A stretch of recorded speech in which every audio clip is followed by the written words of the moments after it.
UBC 2020 총선 특집 울산의 미래를 듣는다 보내드립니다. 코로나19의 세계적 대유행 속에서 4.15 총선이 무사히 끝이 났습니다. 전국 평균 투표율 66.2, 특히 울산은 전국에서 가장 높은 68.6%의 투표를 기록하면서 이번 총선 뜨거운 관심을 보여주셨습니다. 자, 지역으로만 놓고 보면 미래통합당이 총 6개의 의석 가운데 5개를 차지하면서 압승했습니다. 울산의 미래를 듣는다는 4.15 총선 당선인 6분을 한 분씩 모두 6차례에 걸쳐 만나보는 시간 갖겠습니다. 자, 오늘 그 첫 번째 주인공 화면으로 만나보시겠습니다.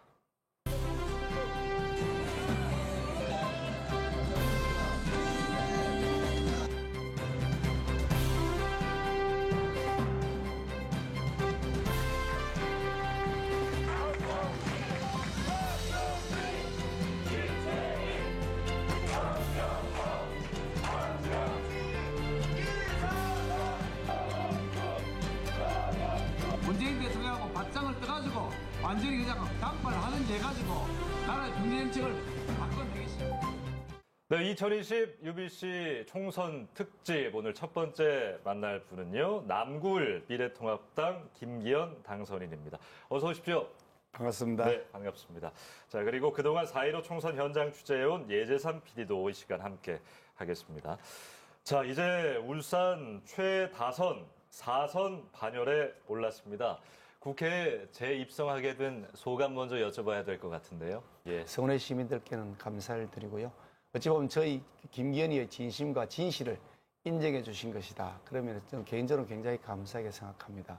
또 기대를 꼭 제가 부응할 수 있도록 하기 위해서 이 보수 야권이 가지고 있는 잘못된 체질을 과감하게 개선하고 새로운 모습으로 거듭 태어나서 국민들 지지를 회복할 수 있도록 하는데 제 힘을 다 기울여야 되겠다. 그런 각오를 다지고 있습니다. 예. 축하드립니다. 고생하셨습니다. 예. 말씀하신 것처럼 남구의 경우에는 1, 2위의 격차가 꽤 많이 벌어질 거란 예측 일찌감치 있었습니다만 실제로도 표 차이가 좀 났습니다. 네, 지난 3월 말이었죠. 사전 여론조사에서 더불어민주당 박성진 후보가 29.3%, 김기현 후보께서 이제 55%를 기록했는데 최종적으로 김기현 후보께서 58.4%로 더 높은 득표율로 당선이 되셨습니다. 예. 당선 당시의 모습 화면으로 준비해봤습니다. 네, 저 시점이 출구조사 결과가 공개됐을 시점입니다. 저 당시 당사의 풍경은 어땠습니까? 예. 그때 사실 제가 선거를 그동안 이제 시장 선거까지 포함하면 6번을 치렀는데 그중에 이제 이번 4번, 5번을 이겼고 1번을 졌습니다. 근데 그동안 선거에서 이겼을 때, 당선됐을 때의 기쁨 같은 것은 굉장히 컸고요. 예. 참석하신 분들도 그 환호성이 아주 뜨거웠습니다. 그런데 이번의 경우에는 이제 전체적으로 보수 야권, 특히 미래통합당이 워낙 아직 많은 패배를 보였기 때문에 외부적으로는 굉장히 걱정하는 모습. 이게 두 개가 교차하는 아주 묘한 그런 분위기였습니다. 그런 얘기들 한번 뒤에 해보도록 하지요. 영상 보시면서 감격적인 순간들 생각이 좀 나셨을 텐데 선거 많이 치르셨으니까 선거운동하는 과정이라든지 개표하는 과정에서 어느 순간 좀 승리를 예측하셨을 것 같은데 어떨 때 그러셨어요? 우리 현직 의원님 신부하고 저하고 후보 경선을 했는데 그 과정이 사실 피 마르는 과정이었습니다. 굉장히 힘들었습니다. 근데 그 경선 과정에서 6대4 정도의 비율로 제가 이기고 나니까 전체적 분위기가 본선 선거까지 전체로 굉장히 큰 영향을 미쳤다. 또 한편으로는 이 남을 지역에서 아주 선의의 경쟁을 하고 두 경쟁을 하던 후보가 진 쪽은 이긴 쪽을 축게 세워주고 한 2, 3일 만에 서로 간에 다 합의를 보고 응원해 주기로 이렇게 했고 실제로 선거 과정에서도 양 진영이 다 합쳐서 선거운동을 했습니다. 예. 그런 모습을 보였던 것이 저희 지역에 있어서도 남울 지역에서 굉장히 좋은 영향을 미친 것 같고 울산 전체 다른 지역구에도 우리 당의 모습이 좀 비교적 아름답게 보였던 것이 아닌가 하는 나름대로 추측을 해보고요. 선거운동을 본선 선거운동을 하면서 제가 많은 분들에게서 음료수 선물도 받고 마스크도 선물 받고요. 또 어떤 분은 또 자기가 요구르트 파시는 분이신데요. 요구르트를 파는 아주머니가 요구르트 이렇게 조그만 그 전동 카트 있지 않습니까? 그걸 끌고 가시다가 제 유수차를 보더니 막 세우라 그러셔가지고 세웠더니 그 파는 요구르트를 비닐봉지에 넣어서 저에게 아하. 한 10여 병 이렇게 넣어주시더라고요. 그래서 오늘 하루 종일 벌에 얼마를 버실 거라고 이렇게 주십니까? 그랬더니 그래도 내 마음이라고 받아가라 하시면서 주실 때 이게 민심이구나. 바닥의 민심이 저 김기현에 대해서 많은 기대를 하시면서 사랑을 주시는구나 하는 생각이 들어서 선거 이길 수 있겠다 그런 판단이 들었습니다. 시민 한 분 한 분의 얼굴이 생각난다 뭐 그런 말씀이시고 미래통합당은 울산에서 지난 지방선거 참패를 좀 서력했다 이렇게 볼 수 있는데 전국적인 결과를 놓고 보면 여당 민주당의 압승이었습니다. 지금 뭐 180석이 나오는데요. 이런 걸 보시면서 좀 만감이 교차하셨을 것 같아요. 앞서도 말씀하셨지만요. 어떻습니까? 예, 그 보수당이 이렇게 참패하기는 아마 처음 아닌가 싶고요. 뭐 보수당이든 진보당이든 간에 정말 이렇게까지 아주 몰락하다시피 한지 과연 얼마나 있었을까 하는 생각이 들 정도로 심각합니다. 선거 전에는 뭐 여론조사 결과 저희들이 매우 불리하게 나온다는 것도 인식하고 있었고 그에 따라서 결과가 좋지 않을 것 같다는 나름대로 예측은 했습니다만 그래도 큰 차이는 안 보일 것이다. 현재보다는 좀 나아지지 않겠느냐 하는 나름대로 그 막연한 기대를 했는데 출구석 결과 나오는데 저는 도대체 믿을 수가 없더라고요. 설마 저러니 했는데 최종 결과는 그보다 더 나빴거든요. 그래서 민심이 이 미래통합당에 대해서 전혀 신뢰하지 않고 있구나. 우리 국민들이 정말 보수당, 미래통합당에 대해서 정신 차리라고 여전히 지금도 그 마음을 거두지 않고 있구나 하는 걸 뼈저리게 느꼈습니다. 정치는 결국 민심을 잘 받들고 민심을 현실로 반영하는 것이 정치이기 때문에 그런 측면에서 좀 더 낮은 자세로 겸허하게 국민들을 잘 섬기는 것을 해야 되겠다. 또 한편 정부와의 관계에 있어서도 정부 여당이 하는 것을 무조건 발목 잡는다거나 반대한다거나 이런 모습을 보이는 것은 바람직하지 않다. 협조할 것은 협조하되 반대할 것은 논리를 갖추어서 국민을 설득하면서 반대해야 되겠다. 그런 만큼 이 보수 야당이 앞으로 해야 될 역할과 책임은 참으로 힘들고 무거울 것 같다. 그런 생각을 하고 있습니다. 자, 지금부터는 공약을 중심으로 좀 더 깊이 있게 이야기를 나눠 보도록 하겠습니다.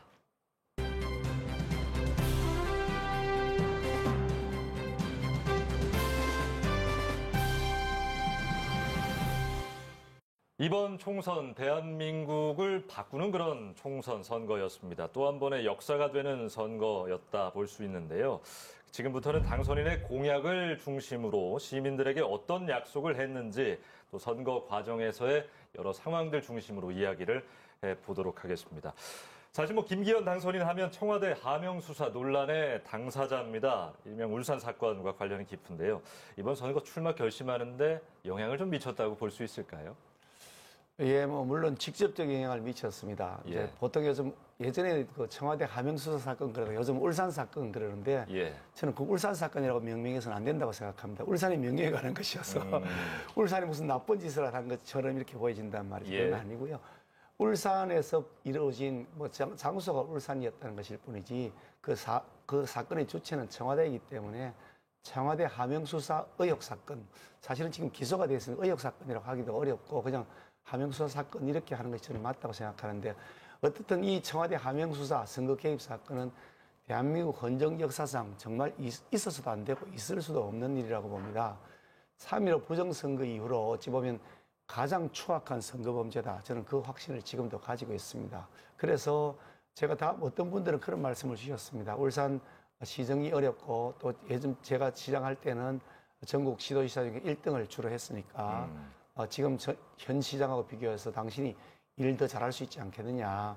그러니까 당신이 다음에 울산 시정을 좀 맡아달라는 분들도 많이 계셨는데 저는 어떤 생각이 들었냐면 앞으로 다가오는 2년 후에 울산시가 과연 살아남을 수 있을까. 울산시가 독립된 주체가 아니라 대한민국의 종속된 주체인데 이 종속된 변수 입장에서 대한민국의 경제가 무너지고 대한민국의 헌정 질서가 무너지는데 울산만 독야청청 살아남을 수 있을까? 저는 그것이 불가능하다고 판단했습니다. 그래서 다시 대한민국의 경제를 일으키고 대한민국이 다시 이 일자리가 넘쳐나는 사회로 돌아가도록 하고 헌정 질서의 이런 파괴에 대해서는 절대로 용납해서는 안 된다. 그런 차원에서 청와대의 선거 개입에 대해서는 엄벌하겠다는 그런 법률도 만들어야 된다. 그런 차원에서 국회로 내가 진출해서 대한민국의 기초를 다시 정상화시켜야 되겠다. 그렇게 결심해서 총선에 출마를 했던 것입니다. 예. 자, 이번 선거를 좀 보면 준연동형 비례대표제가 처음 실시가 됐습니다. 논란도 꽤 많았었는데요. 예, PD. 네, 이번에 이제 달라진 선거법 중에 하나가 준연동형 비례대표제인데요. 예. 이제 소수 정당들의 국회 진출을 이제 늘리기 위해서 이제 정당 득표율에 연동을 해서 준연동형 비례대표제가 도입됐죠. 하지만 이제 거대 정당들이 이제 비례위성 정당들을 이제 내세우면서 이 취지가 무색해졌다는 비난이 있었습니다. 그렇습니다. 결과 보셔서 알겠지만 뭐 소수당 좀 많이 국회에 들어오게 하자는 취지였지만 전혀 안 보였거든요. 당선인도 선거법 개정 관련해서도 분명 생각 갖고 계실 것 같아요. 네, 그것도 예. 잘 제 선거 공약에 담아놨는데요. 그 개정 취지가 이 소수당이 뭐 이 많이 들어오게 하자 이런 취지였다고 이제 보통 이해를 하고 있고 언론에서 그렇게 예. 또 정부에서 그렇게 홍보하고 있는데 저는 그렇게 생각하지 않습니다. 어, 원래 그 외견상 보이는 취지를 그렇다고 설명했을 뿐이지 그 속내는 자신들의 권력을 강화하기 위해서 자신들이 위성 정당을 만들겠다는 취지였다고 저는 생각합니다. 그게 예. 왜냐하면 결과적으로 그렇게 나타났습니다. 자신들이 만약 군소정당, 소수정당을 배려하기 위한 차원이었다고 한다면 자기들이 그 위성 정당을 만들면 안 되죠.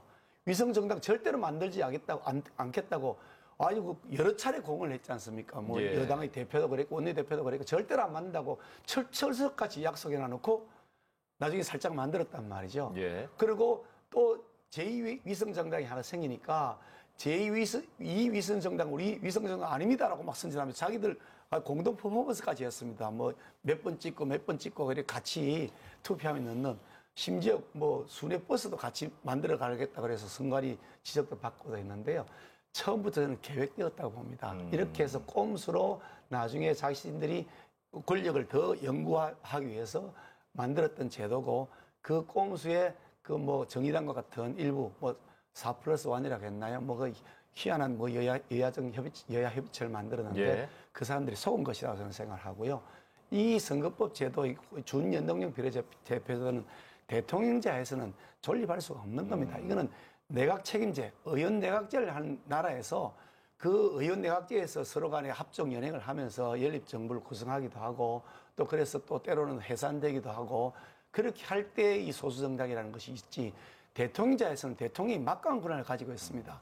대통령이 거의 1인자 권한을 갖고 있는데 그것을 견제할 수 있는 실질적 유일한 세력이 국회인데요.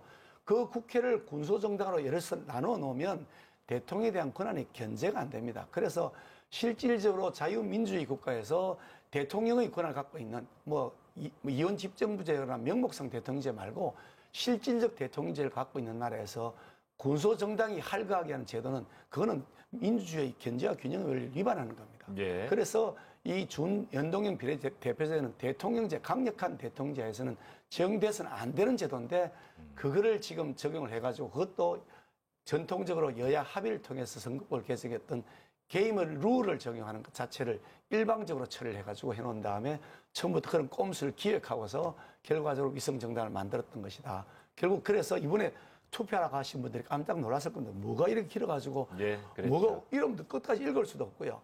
또 참 우스꽝스러운 일이 그 어느 당은 뭐 둘째 칸에 찍으십시오. 어느 당은 뭐 첫째 칸, 뭐 셋째 칸에 찍으십시오. 뭐 이렇게 선전하고 다니는데 이거 코미디 아닙니까? 어떻게 이런 형태의 선거를 하느냐. 이거 국민들을 이런 식으로 현혹시켜서는 안 된다. 저는 그래서 이게 여든 야든 간에 이번 21대 국회에서는 다시 대통령제 하에서 누가 대통령이 되든 좌가 되든 우가 되든지 간에 대통령제 하에서는 견제할 수 있는 세력을 이 국회에서 만들 수 있도록 군소정당이 아니라 양당 체제로 가야 된다. 그러니까 바로 다시 제도를 고쳐야 된다고 생각합니다.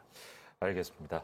자, 미래통합당 1호 공약 탈원전 폐기였습니다. 우리 울산과 아주 밀접한 관련이 있는 그런 공약이죠. 네, 울산 인근에는 이제 13개의 원전이 있습니다. 여기다 최근에 경주 월성 원전 내에 고준위 핵폐기물 저장 시설 건설 움직임이 있었는데요.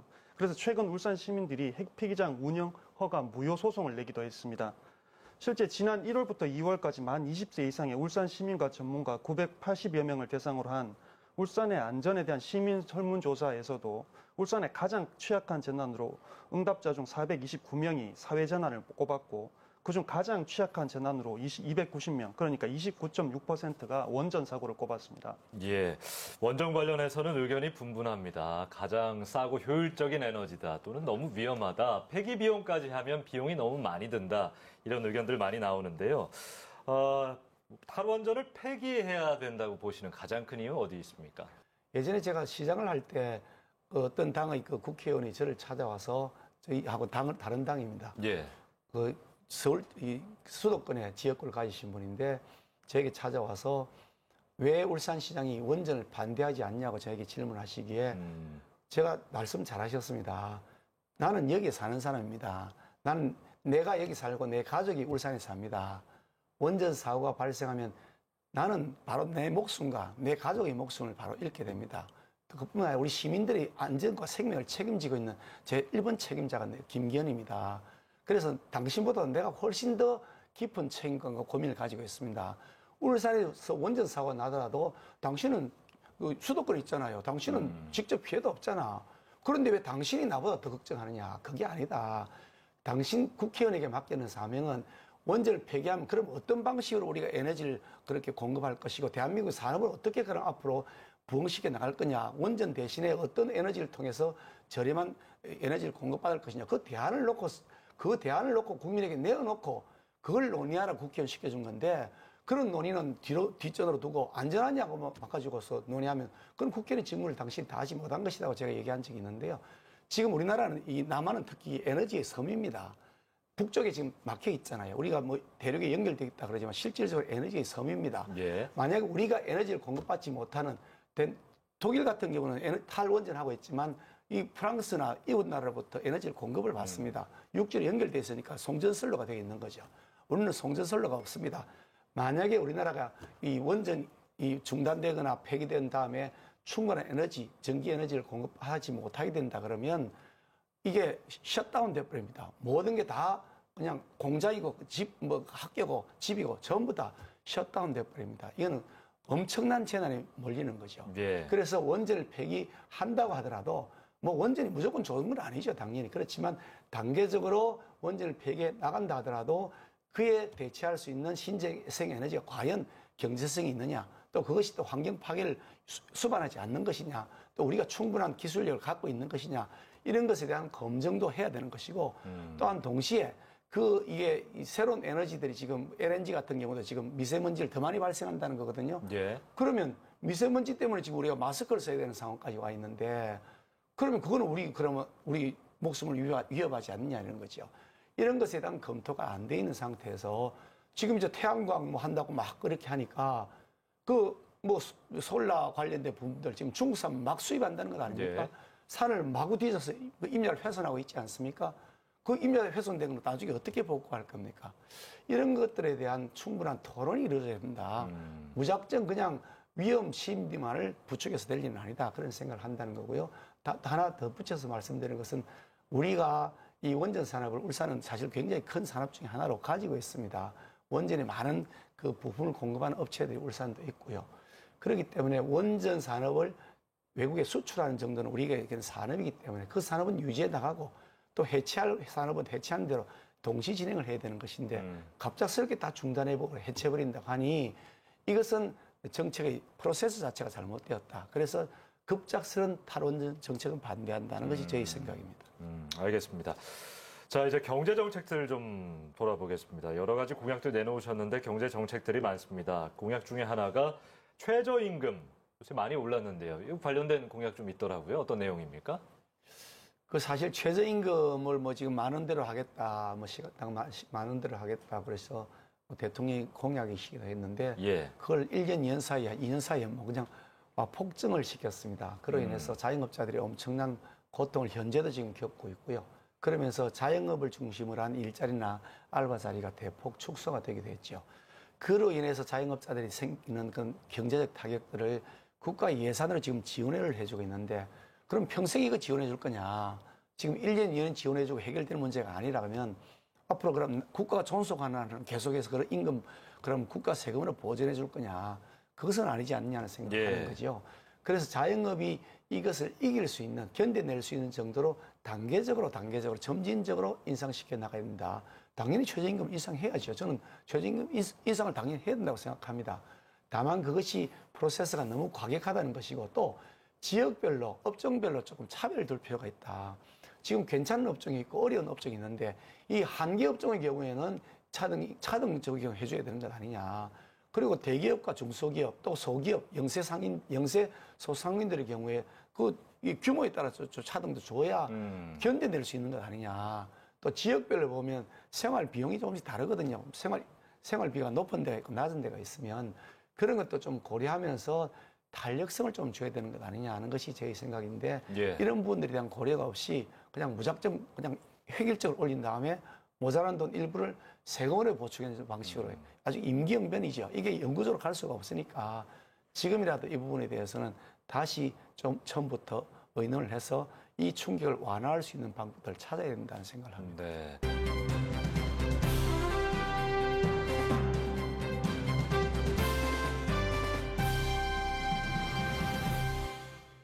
네, UBC 2020 총선 특집 울산의 미래를 듣는다. 이제는 좀 더 지역 문제로 이야기를 좁혀보겠습니다. 코로나19로 인해서 소비 심리가 꽤 위축이 됐죠?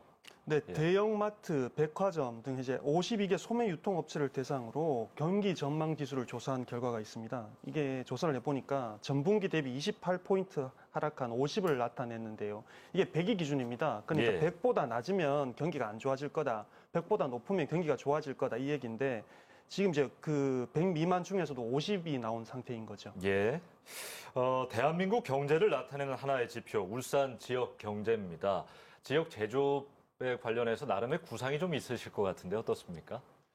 예, 제가 시장 시절부터 계속해서 울산의 기존 제조업을 새롭게 르네상스라고 붙였습니다만 예. 새롭게 좀 부흥을 시키자 하는 그런 계획을 세워서 기존 우리 3대 주력 산업들을 부가가치를 높이고 그 소재를 새로운 신소재를 개발해내고 부품을 좀 경량화 가볍게 하는 거죠. 경량화하고 또 부품의 조립 과정들을 좀 더 혁신해서 비용을 줄이자 이런 여러 가지 제안들을 하고 또 그에 대한 정책을 추진해 왔는데요. 예. 자동차, 조선, 석유화학 이 기존 3대 산업 우리가 절대 포기할 수 있는 산업이 아니기 때문에 당연히 이것들을 좀 더 부가가치를 높이는 고부가가치화하는 일들을 계속해야 된다.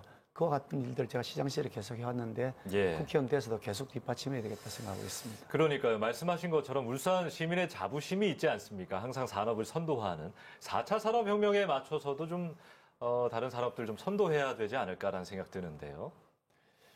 이게 기존 산업을 고도화하는 것으로는 한계가 있습니다. 왜냐하면 이제 흔히 말하는 4차 산업혁명 시대로 들어가면서 우리가 가지고 있는 전통 산업만으로는 이제 먹고 살기 어려워진 거죠. 예. 그래서 4차 산업혁명 선도 도시를 만들어 보겠다 하는 것이 저희 시장 시절부터의 계획이었고 또 그래서 그런 일들을 계속 해왔습니다. 가령 3D 프린팅 산업에 진출하겠다거나 또 그 게놈 산업에 진출해서 바이오 메디칼 산업을 해보겠다거나 바이오 화학 산업을 해보겠다거나 그리고 그 2차 전지 산업 이런 것들에 진출하겠다는 걸 하면서 예. 기존 산업 우리가 완전히 새로운 신수종 산업을 하기는 어렵다 하더라도 기존 산업과 신수종 산업을 연결하는 브릿지 역할을 하는 사업들은 우리가 얼마든지 경쟁력이 있으니까 기존 제조업을 갖고 있어서 그런 부분들에 대해서 많이 그동안 그 R&D 센터 같은 것들 많이 제가 유치를 하고 확충을 했습니다. 제가 시장하던 시절에 가동되는 게 총 12개 R&D 시설이 있었는데요. 제가 시장하던 4년 임기 내에 17개를 늘려가지고 17개를 이제 제 시장 임기 중에 일부는 가동이 되었고 그 나머지는 이제 그 후에 가동이 되었습니다만 예. 12개인 것을 29개로 늘려놨거든요. 그것이 이제 4차 산업혁명을 주도할 수 있는 중요한 R&D 센터 역할을 할 것이라고 보는데요. 국회의원이 되어서도 마찬가지로 이런 부분들에 대해서 국비를 확보하고 울산이 4차 산업혁명을 선도할 수 있는 도시가 되도록 하는데 적극적으로 노력해야 되겠다 그런 생각을 합니다. 그러니까 대기업은 좀 여력이 있는데요. 중소기업도 많지 않습니까, 울산에. 이 중소기업에 대한 지원도 좀 절실하지 않습니까? 이게 주 52시간 근무제라거나 최저임금과도 직접 관련이 있고 경제 침체하고도 관련이 있고 코로나하고도 직접 관련이 있고요. 그래서 중소기업들에 대한 지원책은 좀 더 강화해서 좀 더 이게 공격적으로 대출을 해줘야 된다고 생각합니다. 가만히 있는 분들한테도 돈을 지금 나눠주지 않습니까? 예. 국가가. 그것보다는 일을 해볼 준비가 돼 있는데 지금 너무 일시적으로 어렵다는 분들에게는 오히려 그분들에게 더 드려야 되지 않겠느냐.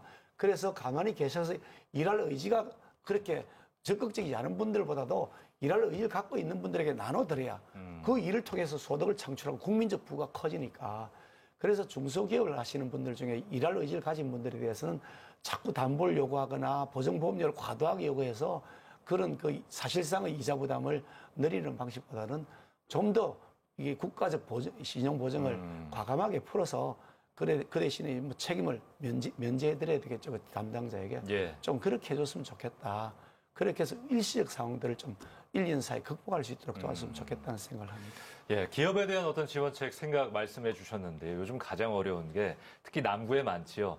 소상공인들, 자영업자분들 지원책 시급하지 않습니까? 코로나 사태가 오면서 거의 지금 아주 뭐 그냥 초토화됐다시피 하거든요. 예. 근데 코로나 사태가 뭐 영구히 되진 않겠죠.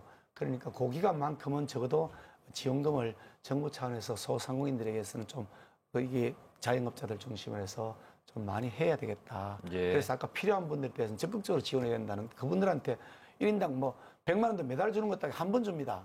한 번 100만 원 준 다음에 지원금 끝 이래버리면 그 100만 원 받아가 과연 자영업자가 얼마나 지탱할 수 있을까 그런 생각을 하거든요.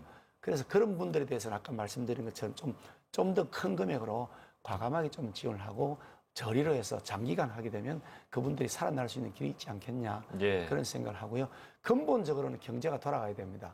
아무리 지원을 해준다 하더라도 우리 그 시민들이 호주머니가 두둑해야 음식도 밖에 가서 사 먹고 친구들하고 회식도 하고 또 뭐 이발도 하고 이쁘게 단장도 하고 영화도 보러 다니고 뭐 이렇게 하지 않습니까? 예. 그렇게 하는데 호주머니가 넉넉하지 않으면 다 걸어 잠근단 말이죠. 외부 활동을 안 하니까.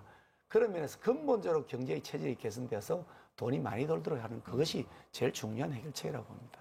알겠습니다. 새로 당선된 6명의 국회의원들이 지역 일꾼으로서 지역 경제 살리는데 큰 몫을 해 주셨으면 합니다.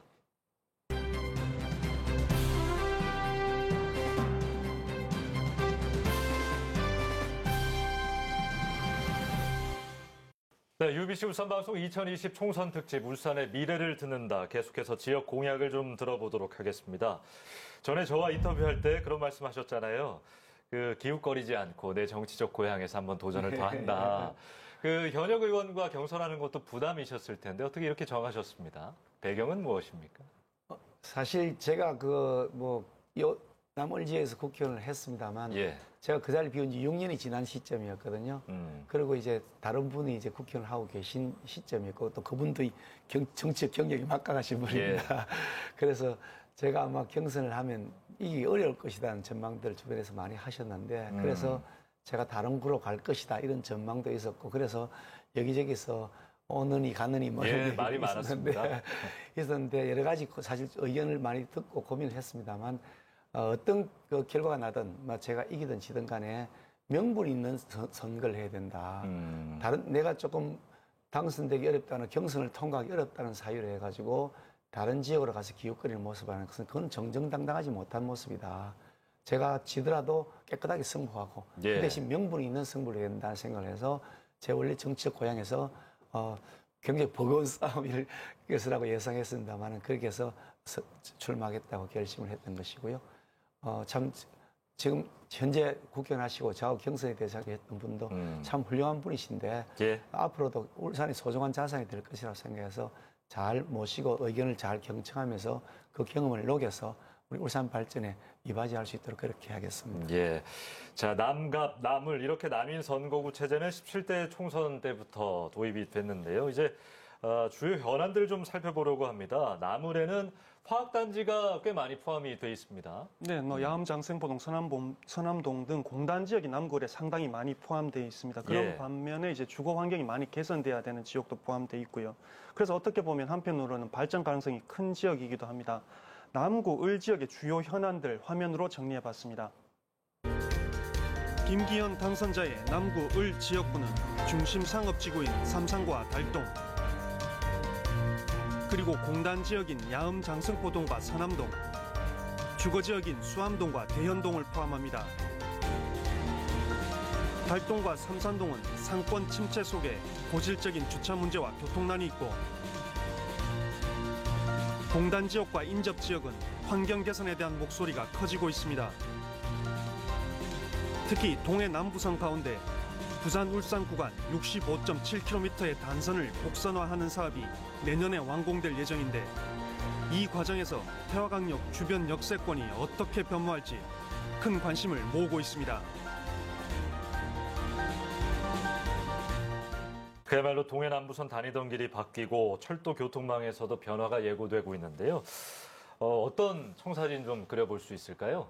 우리 태화강역이 사실은 이제 울산의 중심하고는 가장 가까이 있는 우리 철도역인데 예. KTX역이 이제 저기 좀 외곽 지역으로 서부 쪽으로 치우쳐 있다 보니까 KTX역을 이용하는데 매우 어려움이 있습니다. 대중교통도 접근성이 떨어지고 또 도심지하고 떨어져 있다 보니까 시간이 많이 걸려서 예. KTX를 이용하는 분들이 많은 불편을 겪고 있습니다. 그래서 이 태화강역을 중심으로 해서 바로 KTX를 탈 수 있게 하는 그런 방식이 꼭 필요하다고 생각하는데 지금 부산에서부터 시작해서 울산을 거쳐서 경주 포항으로 연결되는 동해남부선의 복선 전철화 사업이 거의 굉장히 많이 진행이 돼서 곧 이제 한 1, 2년 사이에 마무리될 것이라고 보는데요. 예. 이 복선 전철화 사업을 하면서 거의 곡선 부분을 많이 직선화시켰습니다. 그러면서 거기에 준특급이라고 해서 시속 한 180 정도는 대략 날 것이라고 보는데 그 정도 될 수 있는 이 준고속이랄까요? 준고속 열차를 ITX라고 하는 것 같습니다만 그걸 이제 진행을 예. 거기다가 운행을 하게 하려 합니다. 그래 되면 태화강역에서 신경주역에 가서 거기서 KTX 갈아탈 수도 있고요. 그걸 바로 타고 서울로 갈 수도 있게 되는데 여기 좀 더 빠른 속도가 날 수 있도록 하는 기술적 검토가 필요하긴 하겠습니다만 일단 여기 태화강역에서 출발해서 신경주로 갈 수 있다 그러면 도심지에서 좀 더 편리하게 KTX를 이용할 수 있을 것 같아 보이고요. 또 태화강역 앞에 있는 그 광장이 있는데 예. 이 광장이 사실 무용지물로 버려져 있습니다. 거기에서 뭐 광장이 있는 줄도 모르는 시민들이 많이 계시는데 제가 시장을 하고 있을 때 그래서 사실 이 광장을 이용하자는 계획을 세웠습니다. 이 철도 담당하는 시설공단이나 철도공사에서는 태화강역이 현재 있는 건물 그대로를 두려고 하는 거예요. 국토부에서도 그걸 새로 짓지 않고 있는 그대로만 가지고 그냥 사용하겠다 그래서 제가 절대 반대를 했거든요. 예. 안 된다. 이게 무슨 꼴이냐. 시골에 있는 조그만 역이냐. 여기가 중심역이 된다. 그래서 강력하게 주장을 해서 그래서 굉장히 오랫동안에 이게 서로 간에 밀고 당기고 하고 끝에 새로 짓기로 했습니다. 짓는데 건물만 새로 짓는 것이 아니고 거기에다가 일종의 회의실 같은 것도 넣고 시민들의 휴식 공간도 넣고 문화 공간도 넣기로 그렇게 합의를 보고서 그 이제 돈은 이제 전부 다 국가가 돈이 됩니다만은 그렇게 넣으면서 그 광장을 활용해서 시민들의 또 플라자 같은 형태로 하자. 그러면 태화강역이 이용객도 늘어나고 시민들의 편의도 높아지지만 남구에서 굉장히 중요한 그런 어떤 플라자 광장 역할을 할 것이다. 그런 생각을 합니다. 그러면 태화강역을 중심으로 해서 좀 더 우리 남구가 발전할 수 있는 센터가 될 것이다. 그런 계획을 가지고서 태화강역을 좀 더 제가 개발해 보겠다. 그런 계획을 말씀드렸던 겁니다. 네, 달동, 삼산동 교통 문제 한번 여쭤보겠습니다. 이건 누가 봐도 뾰족할 수가 없는 느낌인데 유권자 입장에서는 어떤 대안 좀 갖고 계세요? 사실 남구을 지역은 이 상업 중심 지역이다 보니까 사람들이 몰릴 때는 확 몰립니다. 예.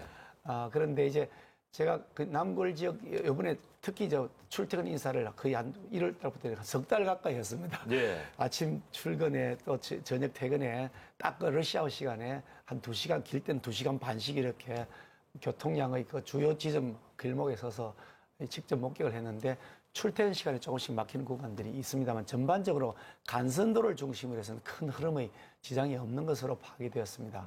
그런데 이제 뒷골목으로 들어가면 제일 어려운 것이 주차 문제입니다. 맞습니다. 이게 양면 주차를 막 해놓으니까 예. 교행이 안 되는 구간들이 많이 생기고요.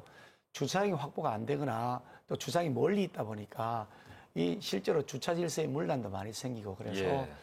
딱지 끊기는 분들은 기분 나쁘시고 또 지나는 도로 교통에도 불편이 있고 예. 그래서 남구의 간선도로도 간선도로지만 이 뒤에 소방도로라든지 또 상권 활성화를 위한 차원에서도 공영 주차장을 좀 더 확보할 필요가 있다 그런 생각을 합니다. 예. 남구의 군데군데 보면 조그만 소공원들이 있습니다.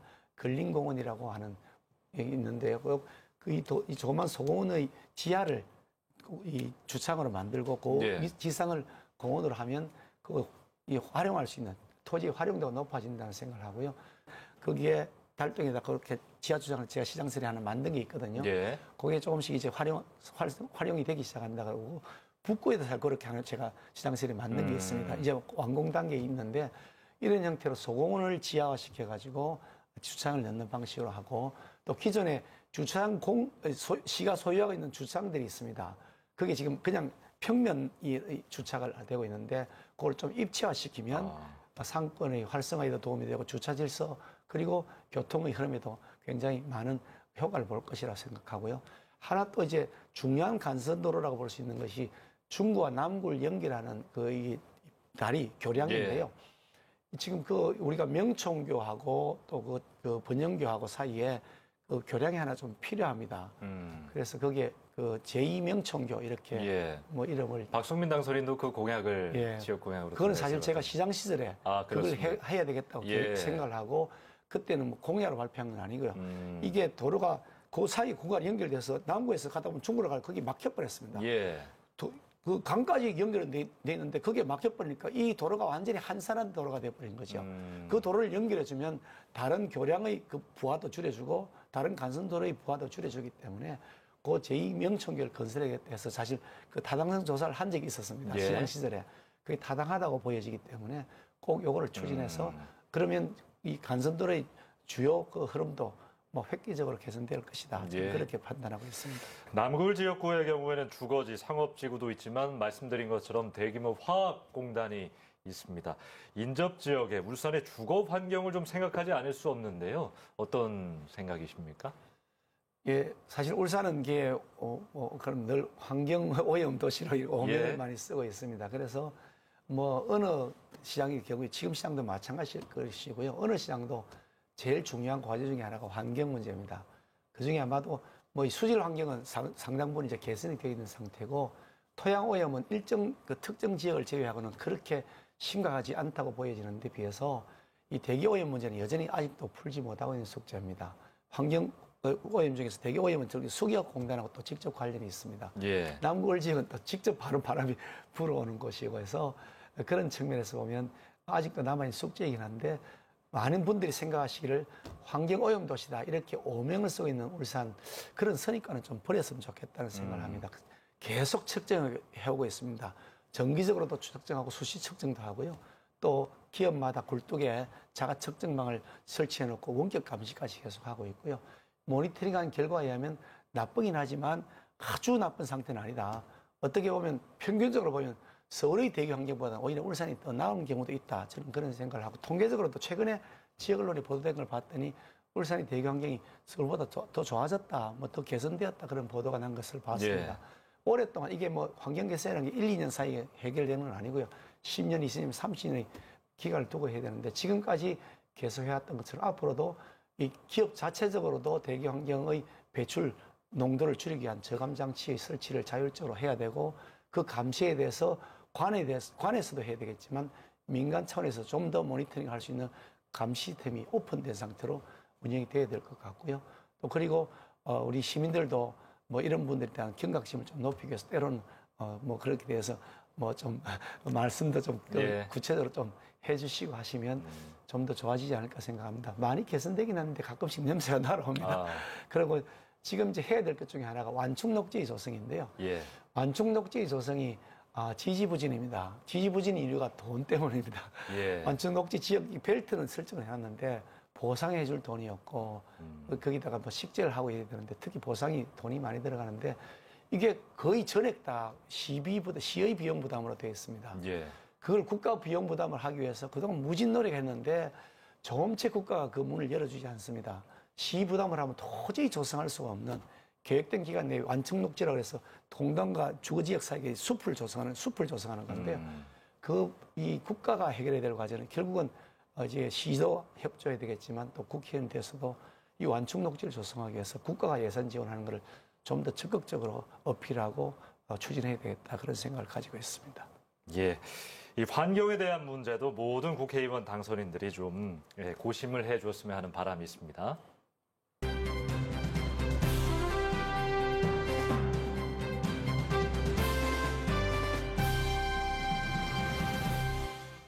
자, 이렇게 해서 4.15 총선 남구을에 당선된 김기현 당선인 공약을 중심으로 이야기를 나눠봤는데요. 자, 향후 의정 활동에 뭐 각오랄까요? 계획이 있으시면 여쭤보겠습니다. 정말 저 김기현의 진심을 인정해 주시고 저를 압도적인 차이로 이렇게 성원해 주신 시민 여러분들께 머리 숙여 감사를 드립니다. 아마 제가 울산 경제 살리겠다, 울산 출신의 큰 정치를 하겠다 그렇게 말씀드리는데 그 약속을 꼭 지켜야 된다 하는 의미의 그런 그 성원이 아닐까 생각을 합니다. 제일 먼저 첫 번째 과제는 울산 경제 살리는 겁니다. 지금 당장 먹고 사는 문제가 매우 시급하고 다른 어느 도시보다 울산은 더 시급합니다. 그래서 울산의 일자리를 만들고 다시 경제가 돌아가게 하는데 저희 전력을 최우선적으로 쏟을 것이고요.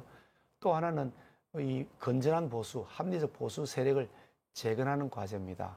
어느 좌파든 우파든 어느 국가든 다 있어야 됩니다. 좌파만 있어도 되는 것이 아니고 우파만 있어도 되는 것이 아닙니다. 극좌든 극우든 그것은 결코 바람직하지 않다고 저는 생각을 합니다. 그런데 이 건전한 합리적 보수 세력이 너무 많이 위축되어서 어찌 보면 국가적으로도 이것은 바람직하지 않다. 저는 그런 생각을 하고요.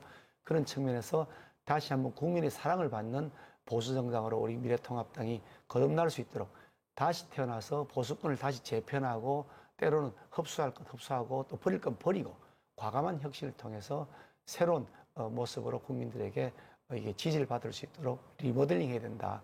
어쩌면 리모델링이 아니라 재건축을 해야 될지도 모르겠습니다만 그런 형태로 하는 일에도 제가 해야 될 역할과 책임이 있다고 생각합니다. 그 책임에 충실하게 할 수 있는 모든 역할을 다하도록 노력하겠습니다. 예. 성원해주신 분들께 진심으로 감사를 드립니다. 고맙습니다. 마지막으로 언제 뵐지 몰라서 좀 곤란할 수도 있는 질문 하나 드리겠습니다. 이번 선거에서 야권의 이른바 대선 잠룡들이 대거 낙선하면서 다음 대선 지각 변동이 좀 예상되는데요. 대구의 모 후보는 내가 당선되면 대선 나가겠다 뭐 이렇게 밝히기까지 했으니까요. 혹시 의향은 어떻습니까? 저는 정치를 시작하면서 꿈이 하나가 있었습니다. 뭐 여러 가지 꿈이 있었지만 그 꿈 중에 하나가 울산이 변방도시가 돼서는 안 된다. 왜 우리는 생산 기지만 해야 되느냐. 너무 억울하지 않느냐. 왜 우리가 국부를 창출하고 대한민국을 만드는데 이렇게 주역 역할을 했는데 이거 대우를 받을 때는 이렇게 변방 취급을 받느냐. 그거 너무 억울했습니다. 예. 아니 그 PK 그런단 말이죠. 왜 그 PUK 그러지? 왜 PK 그럽니까? 저는 화가 나는 거죠. 그래서 울산의 제대로 된 위상을 찾기 위해서는 울산 출신의 정치인으로서 내가 해야 될 책임이 있다 그런 생각을 늘 해왔고 지금 이제 국회의원으로도 선수가 4선이 되었습니다만 광역시장까지 거친 마당에 제가 뭐 이번에 국회의원 한 번 더 하기 위해서 출마한 것도 아니고 다음에 다시 국회의원 또 5선 더 연명하기 위해서 뭐 그냥 거기에 매달리면서 그렇게 할 생각도 없습니다. 어떻게 하든지 내가 국회의원이 된 이상 그 책임을 충실하기 위해서 할 말은 해야 된다. 그리고 따질 건 따져야 된다. 그리고 협조할 건 협조해야 된다 생각하는데 울산의 일을 위해서뿐 아니라 대한민국 일을 위해서 내가 이제 울산 출신에서 큰 정치하면 해야 된다. 그 책임이 저에게 있다고 생각하고요. 우선 당장 뭐 당 지도부의 개편이 따를 텐데 지도부의 개편 과정에도 저는 참여해야 될 책임이 있다. 그래서 생각을 하고요. 그 아울러서 뭐 다음 대선이 우리에게 매우 어려울 것 같습니다. 지금 이렇게 위축되어 있는데 2년 후의 대선이 과연 어떻게 될까 걱정이 많이 됩니다만 그럼에도 불구하고 우리 국민들에게 다가서서 자유우파 진영의 합리적 모습을 보여드리기 위해서 제가 거기에도 뛰어야 될 책임이 있다. 그렇게 판단하고 있습니다. 별로 곤란한 질문이 아니었군요. 큰 정치의 꿈 시민들께서 관심 있게 지켜보셨을 것 같습니다. 자, 앞으로 시민들에게 새로운 희망을 줄 수 있는 의정 활동 해주시기를 부탁드리고 다시 한번 당선 축하드립니다. 오늘 나와주셔서 고맙습니다. 고맙습니다. 자, UBC 울산방송 2020 총선 특집 울산의 미래를 듣는다. 그 첫 번째 시간으로 김기현 남구을 당선인과 함께 했습니다.